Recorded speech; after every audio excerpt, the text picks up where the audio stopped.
இளந்தூர் அர் ரஹீமியா அரபிக் கல்லூரி. உங்கள் ஆண் பிள்ளைகள் 7 ஆண்டுகளில் ஆலிம் பட்டத்துடன் பிகாம், பிபிஏ, பிஏ டிகிரிகளும் பெற்று சிறந்த ஆலிமாக வெளிவர இன்றே தொடர்பு கொள்ளுங்கள்.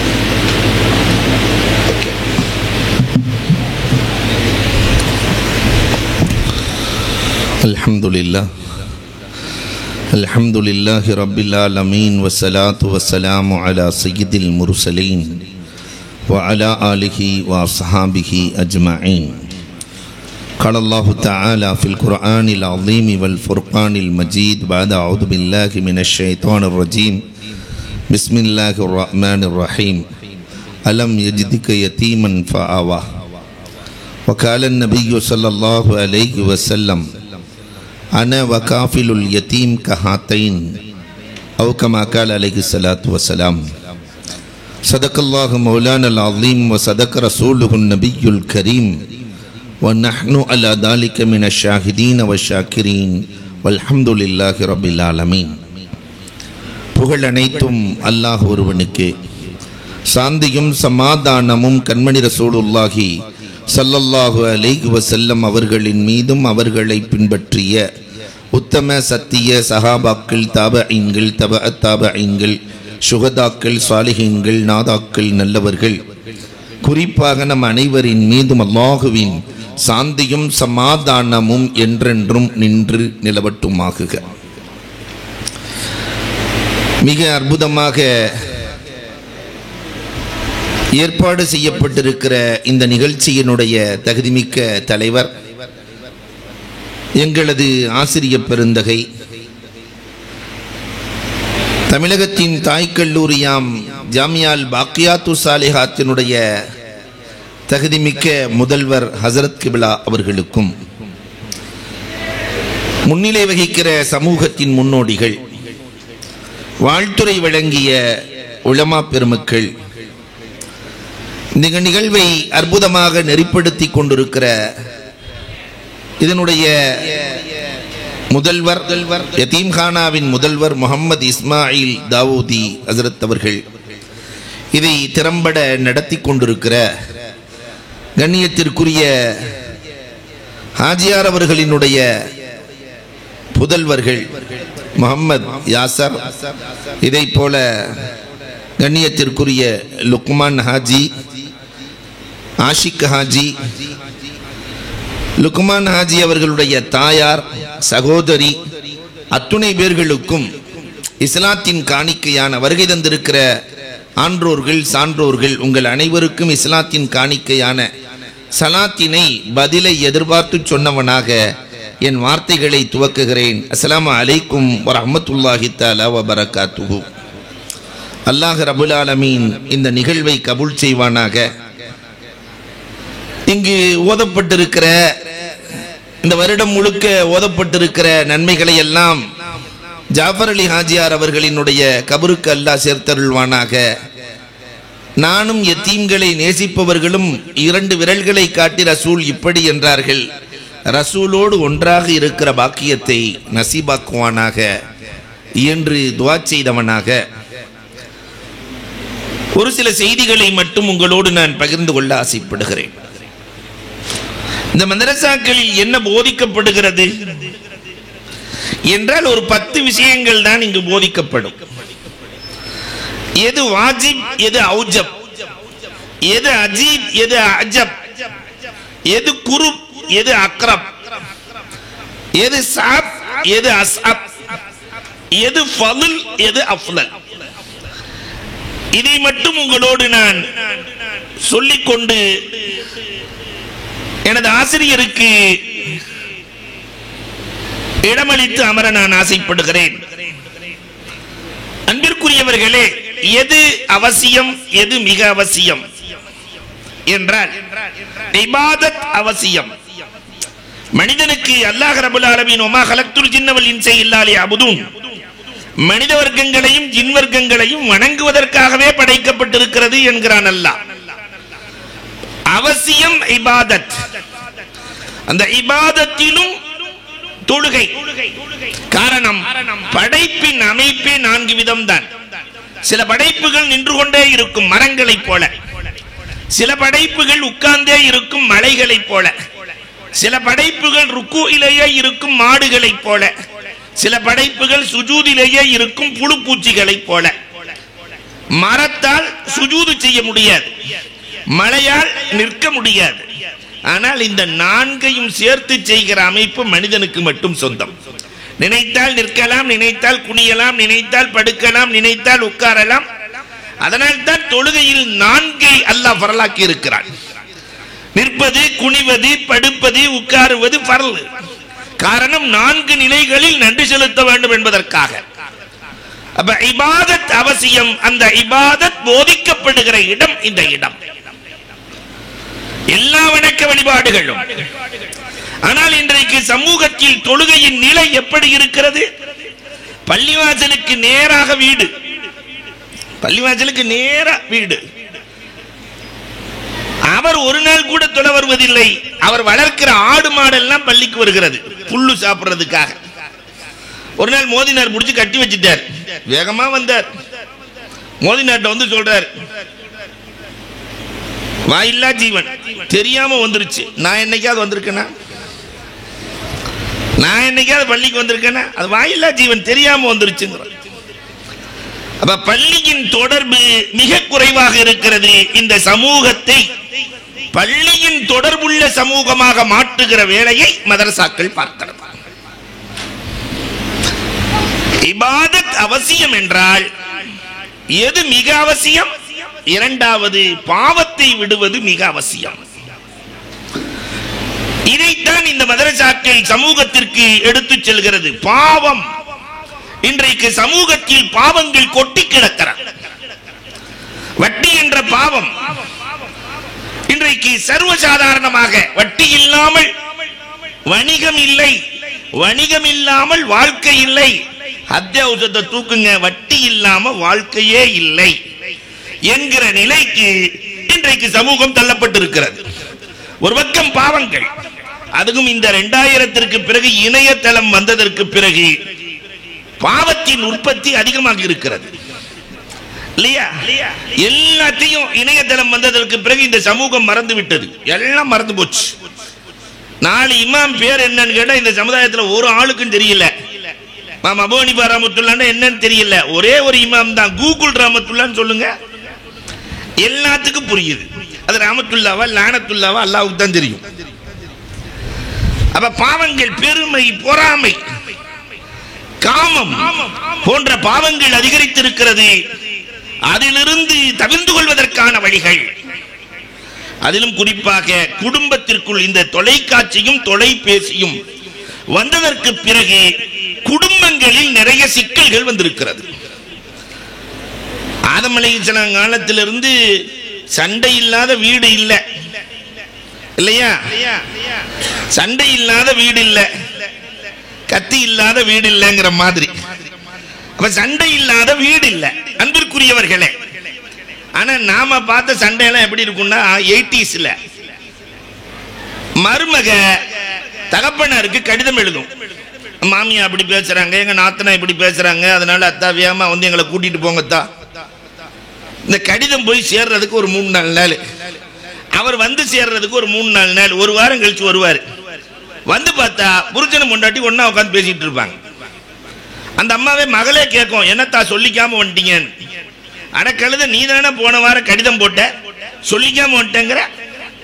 இது நாம பார்த்த காலம். ஆனா இப்ப அப்படி இல்லை. இல்ல, சண்டையை ஸ்டார்ட் பண்ணும் போதே செல்போன் ஆன் பண்ணிட்டு தான் ஸ்டார்ட். என்னெல்லாம் பேசுறாங்க கேளுங்க, எப்படி எல்லாம் பேசுறாங்க கேளுங்க. தகப்பனார் கேட்க கேட்க, தாயார் கேட்க கேட்க பிரஷர் அதிகமாகி, அம்மா இனி அந்த வீட்டில் ஒரு நாள் கூட இருக்க வேணாம், ஓலாவுக்கு போன் பண்ற, ஓடி வந்து அந்த குடும்பம் நடுத்தெருவுக்கு வந்துருது. இது எதனால்? பாவம் என்றே தெரியாமலே நம்முடைய இல்லங்கள் ஓடிக்கொண்டிருக்கிறது. நிறைய தாய்மார்களும் வருகை தந்திருக்கிறீர்கள் என்ற காரணத்தினால் ஒரு செய்தியை நான் பதிவு செய்வேன். இங்கு இருக்கிற திருமணம் முடித்த எல்லோருமே பிள்ளைகளிடத்திலே சொல்லுகிற பழக்கம் ஒன்று இருக்கிறது, தாயார மறந்துடாது.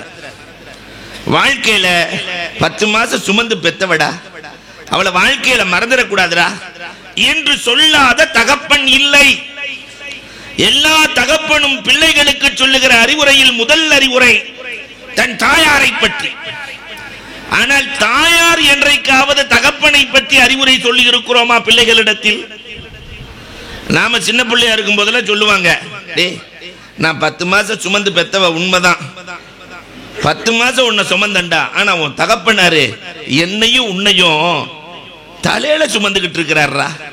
நான் வயிற்றில் சுமந்தவன் 10 மாதம், ஆனால் உன் தகப்பன் என்னையும் உன்னையும் தலையில் சுமக்கிறார், தோளில் சுமக்கிறார். தகப்பனுடைய மரியாதையை சொல்லி வளர்த்த காலம் நாம பார்த்த காலம். இப்ப இருக்கிற பெண்கள்லாம், இங்க வந்திருக்கிற பெண்கள்லாம் அவுளியாக்கள் தான். ஏன்னா நான் ஊருக்கு போகணுமா இல்லையா? வடுகன்காளிபாளையத்தை விட்டு விடுங்கள், மற்ற ஊரை சொல்லுகிறேன். பிள்ளைகள்ட்ட என்ன தெரியுமா சொல்றது? தகப்பனை பத்தி, டே உங்க அப்பனை நம்பாத, அது லூசு, அது பேச்சை கேட்டா நீ விளங்க மாட்ட, ஒரு நாள் நம்பாத. குடும்பத்திற்காகவே அர்ப்பணிக்கிற தகப்பன், சம்பாதிக்கிற அத்தனையும் மனைவி மக்கள், அத்தனையும் மனைவி மக்கள். ஒரு ஆம்பளை சேர்த்துக்கிறது என்ன தெரியுமா? பிரஷர் 160, சுகர் 480, கொலஸ்ட்ரால் 300, எல்லாத்தையும் இவர் சேர்த்துக்கிட்டு சொத்து சுகம் எல்லாம் மனைவிக்கும் மக்களுக்கும் கொடுக்கிற அந்த தகப்பனை பற்றி நாம் என்ன சொல்லி வருகிறோம்? இதன் விளைவு என்ன தெரியுமா? 60 வயதை தாண்டிய பெரியவர்கள் இன்றைக்கு குடும்பத்தில் அனாதைகளாய் வாழ்கிறார்கள்.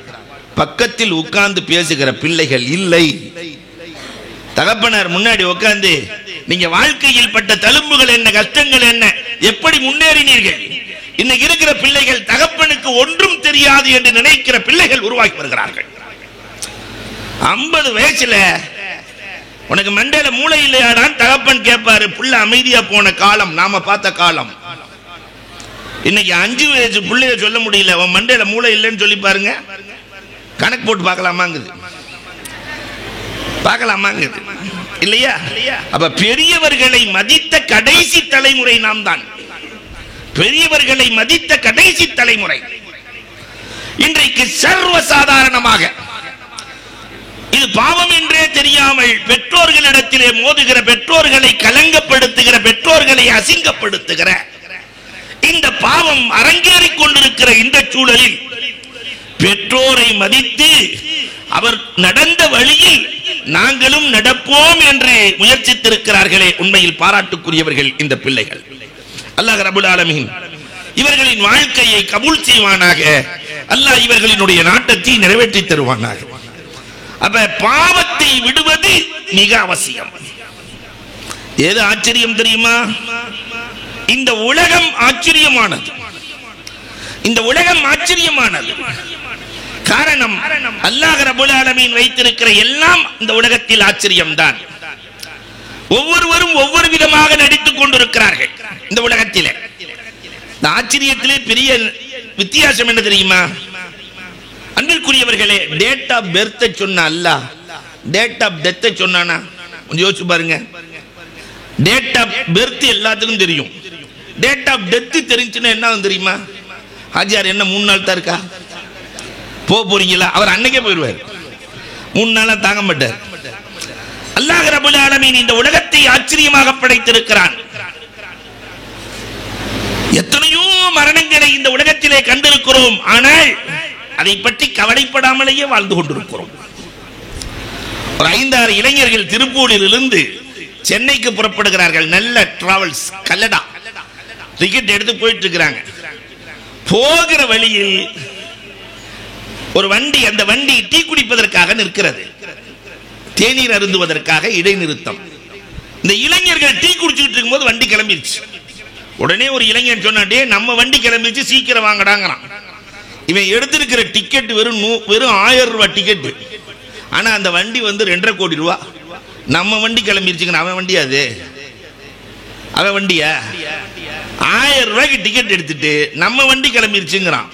டிக்கெட் இருக்கிற வரைக்கும் அவன் வண்டி, அந்த டிக்கெட் இருக்கிற வரைக்கும். இதே மாதிரி தான் ரூஹ் என்ற டிக்கெட் இருக்கிற வரை, என் வீடு, என் மனைவி, என் மக்கள், என் சொத்து, என் சுகம், என் கார், என் பங்களா, எது வரைக்கும்? ரூஹ், உயிர் என்ற டிக்கெட் இருக்கிற வரை. அந்த உயிர் போயிடுச்சுன்னா நாம போட்ட பட்டனை நம்மால் கலட்ட முடியாது, நாம போட்ட செருப்பை நம்மால் கலட்ட முடியாது. இந்த உலகம் ஆச்சரியமானது, இந்த உலகம் ஆச்சரியமானது. இந்த உலகத்திற்குள்ளேயும் எத்தனை துறைகளை அல்லாஹ் வைத்திருக்கிறார். ஆசிரியர் என்று இருக்கிறார்கள், மாணவர் என்று இருக்கிறார்கள், முதலாளி இருக்கிறார்கள், தொழிலாளி இருக்கிறார்கள். எல்லோருக்கும் முன்மாதிரியாக அல்லாஹ் ரப்பல் ஆலமீன் முத்து நபி ஸல்லல்லாஹு அலைஹி வஸல்லத்தை நமக்கு முன்மாதிரியாக ஆக்கி கொடுத்திருக்கிறார்.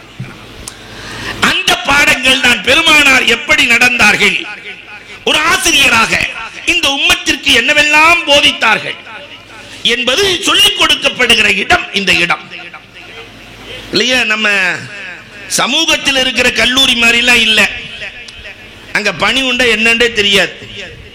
இங்கு முதல் பாடமே பணிவுதான். ஒரு இடத்துல வாத்தியார் ஒரு 5 பேர்த்த கூப்பிட்டு கேட்டாராம், வேற்றுமையில் ஒற்றுமையை சொல்ல வேண்டும் சொல்றேன். வேற்றுமையில் ஒற்றுமை நம்மள்ட்ட கேட்டாக்கா அபூ ஹுரைரா ரலியல்லாஹு தஆலா சிஃபீன் போர்க்களத்துல முஆவியா ரலியல்லாஹு கூட சாப்பிடுவாங்க, அலி ரலியல்லாஹு கூட தொழுவாங்க. ஏங்க இப்படி செய்றீங்கன்னு கேட்டா, அங்க சாப்பாடு நல்லா இருக்கு, இங்க தொழுகை நல்லா இருக்கு. வேற்றுமையிலும் ஒற்றுமை. நாம சொன்னோம், இன்னைக்கு இருக்கிற பிள்ளைகள் எல்லாம் எப்படி சொல்றேன்னா, வேற்றுமையில் ஒரு ஒற்றுமையை சொல் பார்க்கலாம். திருடனுக்கும் அரசியல்வாதிக்கும் வேற்றுமையில் ஒற்றுமை இருக்குன்னு ஒருத்தன், என்னடா சொல்ற? ஆமா, 2 பேருமே ஓட்ட பிரிச்சாதான் வெற்றி பெற முடியும். 2 பேருமே ஓட்ட பிரிச்சாதான். இவன் இப்படி சொல்றானே, அவனை கூப்பிட்டு இன்னொருத்தனை கூப்பிட்டு, நீ என்னடா சொல்ற? கண்டக்டருக்கும் டிரைவருக்கும் 2 பேரும் வேறு வேறு தான, ஒரு ஒற்றுமை இருக்கு. என்ன? 2 பேருமே ஒண்ணு. கண்டக்டர் தனித்தனியா டிக்கெட் கொடுத்தா அது கண்டக்டர், ஒட்டுமொத்தமா டிக்கெட் கொடுத்தா அது டிரைவர். இவன் இவன் அவனை கூப்பிட்டு இங்க வாடா, நீ யாரோ சொல்ற? செல்போனுக்கு மனைவி 2 வேறு வேறு தான், ஒரு ஒற்றுமை இருக்கு. என்ன ஒற்றுமை? பேலன்ஸ் இல்லாட்டி 2மே பேசாதுன்னு. நானாவது ஒருத்தனை கூப்பிட்டு நீ வாடா, இல்ல ஜல்லிக்கட்டுக்கும் மனைவிக்கும் 2 பேர் வேறு வேற தான ஒற்றுமை இருக்கு. என்னடா ஒற்றுமை? வளர்த்தவன் தப்பிச்சுக்குவான், கட்டினவன் மாட்டிக்குவான். வளர்த்தவன் தப்பிச்சுக்குவான்.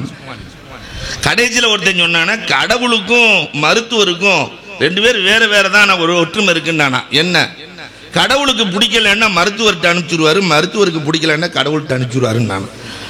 அப்ப சமூகம் எங்கோ போய் கொண்டிருக்கிறது, எதையோ கற்பித்துக் கொண்டிருக்கிறது. மறுமைக்கான வழிகளையும் சிந்தனைகளையும் ஏற்படுத்துகிற எது ஆச்சரியம், இந்த உலகம் ஆச்சரியம் என்பதை கற்றுக் கொடுக்கிற இடம் இந்த இடம்.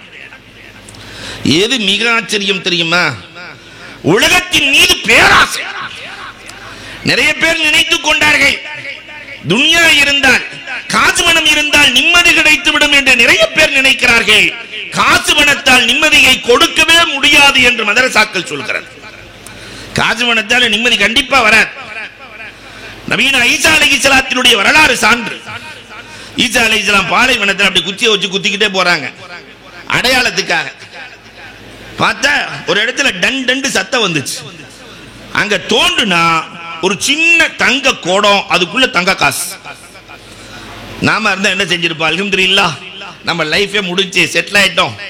ஆனா நபீன ஈசா அலைஹிஸ்ஸலாம் அதை பார்த்து சொன்னாங்களா, யா கத்லா உர்ரி கைரி, கொலகார பாவியே, உன்னை நான் தொடவே மாட்டேன், நீ என்ன வேற ஆளை பார்த்து கொண்டாங்க. தங்க குடம் தங்க காசு, நான் உன்னை தொட மாட்டேன். போயிட்டாங்க. ஒரு 5 நிமிஷம் அந்த வழியா ஒரு ஆள் போயிட்டு இருந்தான்.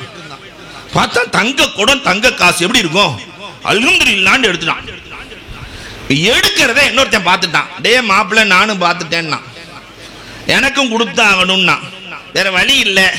தங்க காசை பாதி பாதியா பிரிச்சாச்சு. 2 பேரும் ஆளுக்கு பாதி எடுத்தாச்சு. எடுத்து முடிச்சோன்னு அவன் கேட்டான், அப்ப அந்த குடம் அப்படின்னா, இருக்கிற குடம் ஒண்ணுதான். நீ முதல்ல பசியா இருக்கு, சாப்பாடு வாங்கிட்டு வா, அதுக்கப்புறம் குடத்தை பத்தி பேசலாம். நான் சாப்பாடு வாங்க போயிட்டா நீ அந்த குடத்தை ஆட்டையை போட்டுருவா, அந்த வேலைலாம் வேணாம், நீ போய் வாங்கிட்டு வா. சர்ரா மாப்பிள்ள, நானே போறேன். போய் சாப்பாடு வாங்க போயிட்டான். அதற்கு இடையிலே இவன் மூளை வேலை செய்கிறது. வேகமாக மரத்தை உடைத்து குச்சியை கூர்மையாக்கி கொண்டு வாங்கி வந்த சாப்பாட்டை கீழே குனிந்து வைக்கிற போது ஒரே குத்து, ஆளை காலி பண்ணிட்டான். அவனுடைய தங்க காசை எடுத்துக்கிட்டான். குடம் முழு தங்க காசு. கடுமையான பசி, கொண்டு வந்த சாப்பாடை சாப்பிடலான்னு உட்காந்து சாப்பிட்டானோ என்னவோ, இவனு செத்துட்டான். காரணம், அவன் சாப்பாட்டில் வர்ற வழியிலே விஷத்தை கலந்து கொண்டு வந்தான். அப்போ முழு கோடம் தங்க காசு எல்லாம் அப்படியே இருக்கு. மாலையில் ஈசா அலைஹிஸ்ஸலாம் வந்தாங்க. யா கத்துலா, கொலகார பாவியே, அதுக்குள்ள 2 பேர்த்த போட்டியான்னு. துன்யா, காசு வேணும், என்றைக்குமே நிம்மதியை தராது. காசு விடத்தால் நிம்மதி இருக்கிறது என்று யாராவது நினைத்தால் அது தவறு. அன்பிற்குரியவர்களே, உலகம் ஆச்சரியமானது. உலகத்தின் மீது பேராசை மிக ஆச்சரியமானது. பேராசை. நிறைய பேர் சொல்வதுண்டு. சென்னையில் எனக்கு தெரிஞ்ச ஒரு ஆஜியார் இருக்கிறார். எப்ப போனாலும் சொல்லுவார், அஜர்த்து நான் அடையாறுல ஒரு 3 இடம் வாங்கி போட்டிருக்கேன், பெசன் நகர்ல ஒரு 2 இடம் வாங்கி போட்டிருக்கேன். அவர் பரமக்குடிக்காரர். பரமக்குடியில ஒரு 4 ஏக்கர் வாங்கி போட்டிருக்கிறேன். இப்படி பார்க்குற நேரம்லாம் அதை வாங்கி போட்டிருக்கேன், இதை வாங்கி போட்டிருக்கேன். அப்போ ஒரு நாள் கூப்பிட்டு நான் சொன்னேன், அந்த இடமும் உங்களை பார்த்து அப்படிதான் சொல்லிட்டு இருக்குது. இடம் என்னை பார்த்து என்ன சொல்லுது அஜரத்? இல்லை, உங்க தாத்தாவை நான் தான் வாங்கி போட்டிருக்கிறேன், உங்க அத்தாவையும் நான் தான் வாங்கி போட்டிருக்கிறேன், கொஞ்ச நாள்ல உங்களையும் நான் தான் வாங்கி போடுவேன். அந்த இடமும் சொல்லுது. இடத்தால் ஏதாவது பெருமை இருக்கிறதா?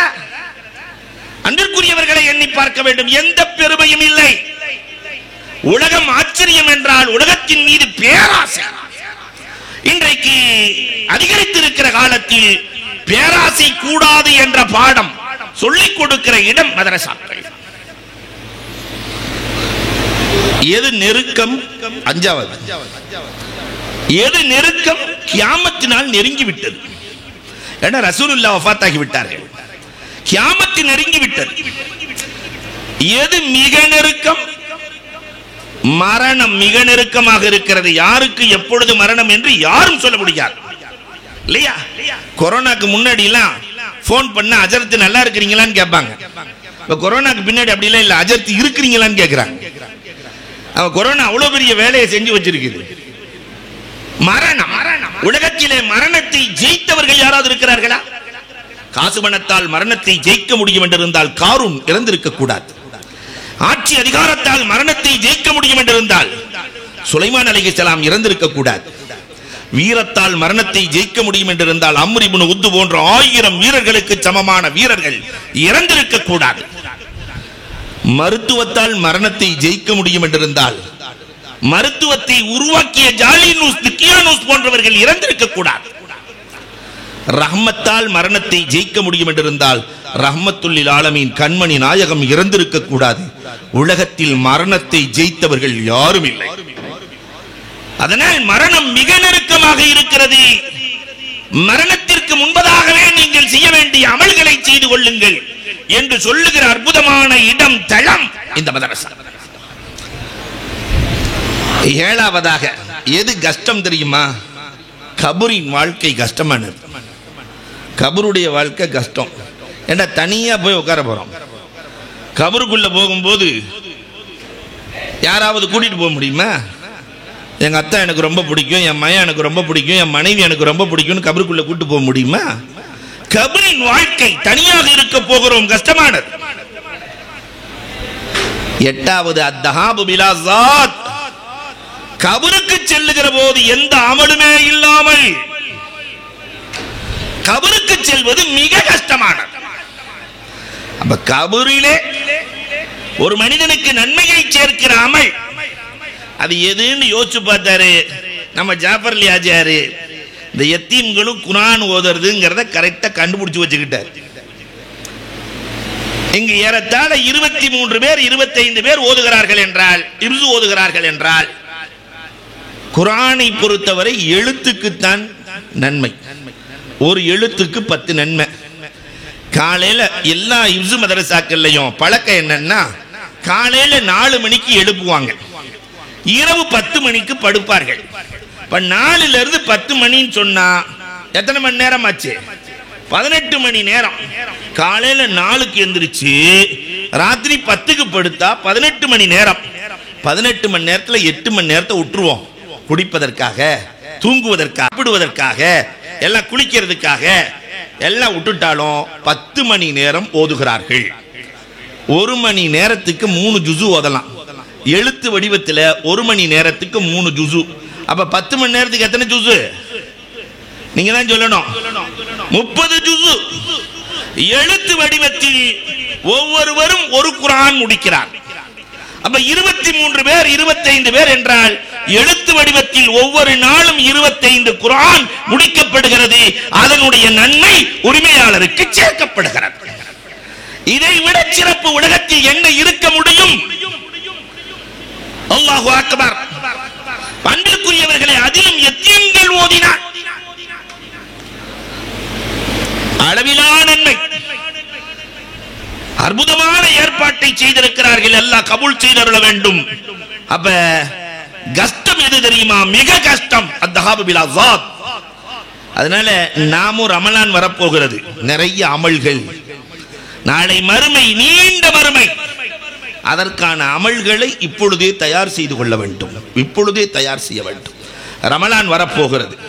ரமலான்ல அசர்ல இருந்து மகரிப் வரைக்கும் இருக்கிற நேரம் பல மில்லியன் டாலர் மதிப்புள்ள நேரம். அசர் டு மகரிப் நீங்கள் குறித்து வைத்துக் கொள்ளுங்கள். அந்த நேரத்தில் நாம துஆ செய்யறத முதல் வானத்திலிருந்து அல்லாஹ் ரப்பல் ஆலமீன் எதிர்பார்த்து கொண்டிருக்கிறான்.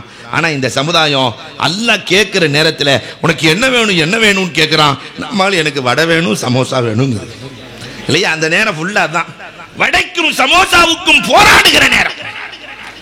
அதே மாதிரி நோன்பு அமலாக மாற வேண்டுமானால் பசியை உணர்கிற நோன்பாக இருக்க வேண்டும். நம்மால் என்னன்னா 2 கொட்டா கஞ்சி ஒரு ஆள் உருகுறார், வடை ஊர்ன வடை ஊறாத வடை 4 சர்பத்து, அதெல்லாம் வேறு யார் என்னென்ன கொண்டு வந்திருக்கான்னு எட்டி பார்க்கறது, இதெல்லாம் கூடாது. எல்லாம் ஃபுல்லா முழுங்கிட்டு ஒரு ஆள் மகரிப் தொழுகையும் கூடாது, ஒரு ஆள் தொழுகையும் கூடாது. யாரும் ருக்குலாம் செய்யறது இல்லை, தலை மட்டும்தான் முடியுது. அல்லாஹு அக்பர் சமி அல்லாஹு லிமன் ஹமீதா. நான் அவ்வளவு அடிச்சு சரி மகரிப் முடிச்சிட்டு மினி நாஸ்தா 4 புரோட்டா, என்ன பாம சாப்பிடவே இல்லைல, மினி நாஸ்தா 4 புரோட்டா அது இதெல்லாம் சாப்பிட்டு முடிச்சுட்டு அதை செரிக்கிறதுக்காக தராவி 20 ரக்காத். இந்த மினி நாஸ்தா சாப்பிட்டாளுங்க முதல் சப்புல நிக்க வேணாம். முதல் சப்புல போய் நின்று ஏப்ப விடுறத பார்த்தா ஆப்சாவுக்கு எடுத்து கொடுக்குற மாதிரியே இருக்கும். நிறைய பேர் தடுமாறுறதுக்கு காரணமே இவங்கதான். சில பேர் ஏப்ப அல்ஹம்து சூரா மாதிரியே விடுவார். இதுல ஏற்படுற பெரிய குழப்பம். சரி தராவிக்கு முடிச்சுட்டு அதுக்கப்புறம் போய் 2 வாழைப்பழத்தை உள்ள அமுக்கி டீயை ஊத்தி அதுக்கப்புறம் போய் சகர் உணவுல பறக்கத் ராத்திரி 10 மணிக்கு படுத்து 12 மணிக்கு படுத்து 3-4 மணிக்கு எந்திரிச்சு சகர் உணவு ஊர்வன நரப்பன பரப்பன எல்லாத்தையும் முழுங்கி ஃபஜ்ர முன்னாடியே தொழுதுட்டு மலைப்பாம்பு புரண்ட மாதிரி புரண்டு அசருக்கு எந்திரிக்கிற நோன்பா இது நோன்பா? அப்ப அமல்கள் சிறக்க வேண்டுமானால் நோன்பு எப்படி வைக்க வேண்டும் என்ற பாடமும் எப்படி அமல் செய்ய வேண்டும் என்ற பாடமும் இங்குதான் போதிக்கப்படுகிறது. நிறைவாக எது ஃபதுல் தெரியுமா? உறவுகளை நேசிப்பது சிறப்பு, உறவுகளோடு நெருங்கி வாழுதல் சிறப்பு. கண்மணி ரசூலுல்லாஹி ஸல்லல்லாஹு அலைஹி வஸல்லம் 90,000 பேர் ஹஜ்ஜத்துல் வதாவுல எல்லாம் நிக்கிறாங்க. ஹஜ்ஜத்துல் வதாவுல 90,000 பேர் பேசுறதெல்லாம் பேசிட்டு ரசூலுல்லா ஒரு வார்த்தை கேட்டாங்க, இதை ஒன்றை மட்டும் நீங்க வீட்டுக்கு எடுத்துட்டு போகணும். என்ன தெரியுமா கேட்டாங்க? இந்த இடத்தில் உறவை முறித்த யாராவது இருக்கிறீரா? 90,000 பேர். அதுல ஒரே ஒருத்தர் எந்திரிச்சாரு, எங்க மாமனார்கிட்ட பேசுறது இல்லைன்னார். பெருமானார் பேசிக்கங்கன்னாங்க. மாமனார் முந்திக் கொண்டார். மருமகனே தம்பி மன்னிச்சிருங்கன்னார். அன்னையில இருந்து இன்னைக்கு வரைக்கும் மாமனார் தான் முந்திக் கொள்கிறார். மருமை எப்பயுமே நெஞ்ச நிமித்திட்டு தான் இருப்பார், அவ்வளவு சீக்கிரம் இறங்கி வரமாட்டார். அப்ப ஒருத்தர் மன்னிப்பு கேட்ட உடனே பெருமானார் ஸல்லல்லாஹு அலைஹி வஸல்லம் கலங்கிய கண்களோடு அல்லாஹ்விடத்திலே பேசினார்கள், ரப்பே உன்னை சந்திக்க நான் தயாராகிவிட்டேன். எந்த நிலையில் தெரியுமா? என் உம்மத்தில் ஒருவர் கூட உறவை முறித்தவர் இல்லை. இங்கு குடும்ப தலைவர்கள் தலைவிகள் வந்திருக்கிறீர்கள். ரமலான் வரப்போகிறது, அல்லாஹ்ட்ட சொல்லி கேட்கணும், ரப்பே நான் உறவை முறிப்பவன் அல்ல, உறவை முறிப்பவன் அல்ல, எனக்கு கொடு என்றால் கேட்டதையெல்லாம் கொடுப்பான். துஆக்கள் கபூலாவதற்கு உறவு தேவை. எது சிறப்பு ஃபதுல்? உறவோடு சேருதல். எது மிகச் சிறப்பு தெரியுமா? யத்தீம்களோடு நெருக்கமாக இருத்தல். மிகச் சிறப்பு உறவுகளில் இருக்கிற யத்தீம்கள். ஸைனப் பின்த் ஹுஸைமா ரலியல்லாஹு தஆலா இருக்கிற காலம் வரை மதீனாவில் இருக்கிற யத்தீம்களுக்கு தான் தாயாக இருந்தார்களே ரசூலின் மனைவி. ரசூல் யாராவது யத்தீம் இருந்தால் என் பிள்ளை என்பார்களே, அதே போல இந்த பிள்ளைகளை தன் பிள்ளையாக எடுத்துக்கொண்ட இவர்களை எப்படி பாராட்டுவது? அதனால் ரசூலின் வழியிலேயே விட்டு இவர்களை நேசிப்பவர்கள், ரசூலோடு இருப்பவர்கள் அல்லாஹ் ரப்பல் ஆலமீன் அவர்களை ஒட்டி நம்மையும் ரசூலோடு சேர்த்தருள்வானாக என்று கூறி வாய்ப்புக்கு நன்றி கூறி விடைபெறுகிறோம். வாஹிரு தஅவானா அல்ஹம்துலில்லாஹி ரப்பில் ஆலமீன்.